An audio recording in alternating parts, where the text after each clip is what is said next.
Bella Vista and welcome back to the new school year. I'm Peggy Haskins, the principal, and we've created this video to front load some information for you about our rules and procedures to help you know how things work. So first of all, I'm going to start with some information about attendance. If you're sick and have to stay home, have your parents call the school. You have that magnet that was mailed home this summer. Be sure they have that readily available so they can call and excuse your absences.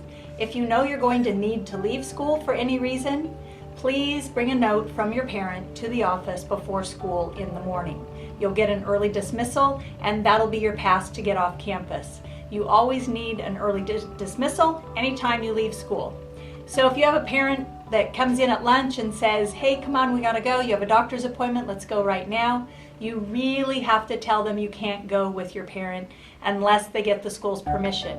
They can call in or come in at lunch and get that. If they're right there with you, not a problem. Just be sure you have that yellow early dismissal before you leave campus at any time. I also want to talk a bit about our boundaries. And so during the school day, you have to be basically within the exterior walls of the campus. So you can't walk along the fire lanes, you can't go out on the basketball courts, you can't go into the student parking lot. If there's something in your car that you really need and you forgot to bring it in with you in the morning, you do need to go to the office and get permission to go out to your car. So we don't want you to end up getting detentions for being in out-of-bounds areas. Be sure you're staying within the walls of the campus. Anytime you need to be absent from a class period, you have to have a parent or teacher verification for that period that you're not in class. Otherwise, it turns into a cut or a truancy. You don't want to accumulate a bunch of truancies because what happens is you can't get a work permit, there are other consequences, and then if you're a senior and you hit a certain number of truancies, you're actually not allowed to participate in graduation or end of school year activities. So be sure you're checking your attendance regularly online through Zangle or the new name Q, and make sure that your attendance is recorded correctly. If you ever see an error there, like maybe you were 35 minutes late to class and it still shows an absence, then you get a correction form in the attendance office and your teacher can make that correction. But be sure you're in class every day on time, and then you're never going to run into any problems with any of this. I want to talk a minute about the school's dress code. Basically, you have to have your torso covered. You all know what a torso is. If you don't, then you need to take physiology and anatomy. But you have to have all of your torso covered. On the shoulders, you need to have wide straps. Now, this is really wide. They don't have to be this wide. But be sure you have good straps on your shoulders. You can't have any strapless shirts. And the waist, we're actually seeing girls wearing clothing that reveals a lot of waist, and that's not allowed. What I recommend is that you take a look at yourself in the mirror. Be sure that you can't see through any clothing into your skin. If it's sheer or see-through or open weave or a lacy pattern, then you need to have a tank top underneath that as well. And you have to have shorts and skirts that are extending down the legs somewhat. We're seeing pretty short shorts, and that's really not okay. And then if you're wearing shorts or pants, they need to be pulled up above your hips so that you're not sagging. Any clothing that has anything to do with gangs or alcohol or drugs or smoking or anything that's sexually explicit, anything like that, we can't allow you to wear at school. So what happens when someone sees you in something that really isn't allowed, we take you to the office, have your parent bring you something to change into, and hopefully it only happens once. And it doesn't happen again, because when it happens more than one time, then you end up with some consequences. So be real careful about what you're wearing. Be sure it's school appropriate. If you have any questions, bring it to school and check it out with one of the adults in the office before you actually wear it to school. I want to be sure you understand the school's policy with electronic devices. We know you guys have these great tools in your pockets with your smartphones, and we love that you can use them in some of our classes where the teacher has you take them out for specific educational purposes.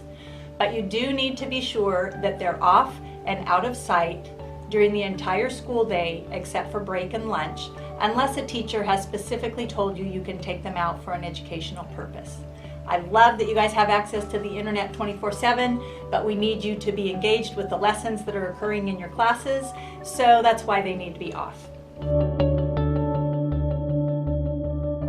So I'm pretty sure you're aware that you're not allowed to smoke at school. You're not allowed to have matches at school. You can't have chewing tobacco at school. Also, those electronic cigarettes, those are prohibited as well.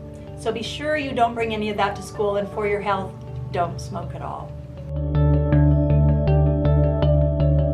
Sometimes there are issues in high school where you have a conflict with someone.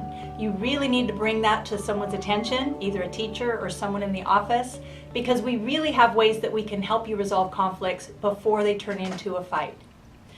Sometimes kids end up choosing to physically engage in striking one another, and that's when you get into all kinds of trouble. So please be sure you bring issues to our attention ahead of time. If you get in a fight, the consequences really vary from a 3 to a 5-day suspension. If it's under certain circumstances, you can even be recommended for expulsion for something that's particularly aggressive. So you want to resolve those conflicts at the lowest possible level. So if you feel like someone is picking on you, you're being bullied, harassed, or something's just making you uncomfortable at school, we've got to help you work through that and make it stop happening. You're not supposed to just tolerate being picked on and being pushed to the breaking point. You need to get us to help you. Some of the best ways to disengage from a conflict or help cause people to stop picking on you can be learned through some pamphlets and information that we have in the office. And we have counselors and vice principals who are very much prepared to help you sort out what needs to happen. And very often we can resolve conflicts you're involved in before they even escalate. And we don't even use your name or let anyone know that you've come in and talked to us about that.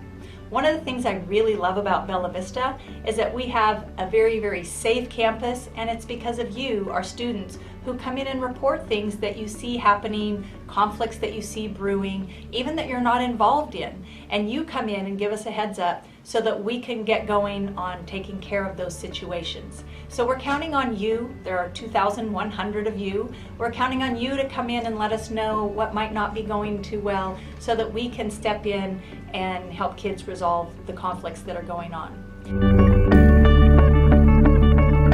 We also rely on you, our students, to let us know when you see things around drugs or alcohol that don't seem quite right. Obviously, they're banned on campuses. You can't bring anything to school. You can't be under the influence of anything at school or at school-related events. So just because it's the Saturday night dance doesn't mean that the rules change. All the rules for school attendance apply for any school activity as well. So be sure you're not involved in any kind of drugs, alcohol, tobacco, or conflicts related to school, because we really want you to have a successful school year, and we're counting on you to help make that happen by staying within the parameters and guidelines that we have to follow. So as you all know, harassment of any form is not allowed, particularly at schools. What we encourage you to do, if you at first feel bothered by someone in any way, that you ask them to stop. Just tell them politely, "I don't appreciate that comment, please stop saying that." If that doesn't work and they say or do something again, then you have got to get some additional help. Get to your counselor and tell them what's going on, and we can very easily and confidentially call a person in and let them know that what they're saying or doing has to stop, and be sure that they stay away from you and help resolve that issue so that it doesn't turn into a big problem. So in closing, I hope you have a really great year here at Bella Vista. Thanks so much for making us an awesome school community, and go Broncos!